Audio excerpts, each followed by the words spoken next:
আসসালামু আলাইকুম। Hello viewer, আশা করি সবাই ভালো আছেন। ডিপ ফ্রিজের কম্প্রেসার দেখতে পাচ্ছেন 134A কম্প্রেসারের রেফ্রিজারেন্ট মানে গ্যাস ব্যবহার করা হয়েছে। এটা একটা সুপার রেস্টুরেন্ট ডিপ ফ্রিজার।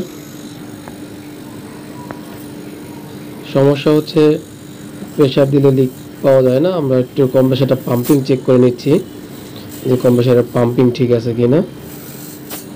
আপনারা এখন শুনতে পাচ্ছেন কম্প্রেসার কিন্তু পাম্পিং চেক করতেছি। সাউন্ড একটু কমিয়ে দেওয়া হয়েছে কম্প্রেসার পাম্পিংয়ের। আর অবশ্যই বলে রাখি, এটা কিন্তু ডিপ ফ্রিজের কন্ডেন্সার হচ্ছে লোহার আর ইভাপোরেটর হচ্ছে অ্যালুমিনিয়ামের। আপনার বর্তমান 100-এ প্রায় 99% ফ্রিজেরই ইভাপোরেটর অ্যালুমিনিয়ামের হয়ে থাকে। আর কন্ডেন্সার অনেক ফ্রিজের কপারের, বেশিরভাগই লোহারও হয়ে থাকে। আর আগেই বলেছি এটা 134A গ্যাস মানে হিমায়ক। চার্জিং লাইন লাগানো হয়েছে, এটা ক্যাপিলারিটা আমরা অনেক কিছু দিয়ে পরিষ্কার করে নিয়েছি। অকটেন ডিজেল বা নাইট্রোজেন দিয়ে প্রথমে মারা হয়েছিল, তেমন কিছু বের হয়নি। অকটেন ডিজেল দিয়ে বের হয়েছিল, এখন মোটামুটিভাবে ক্লিয়ার আছে।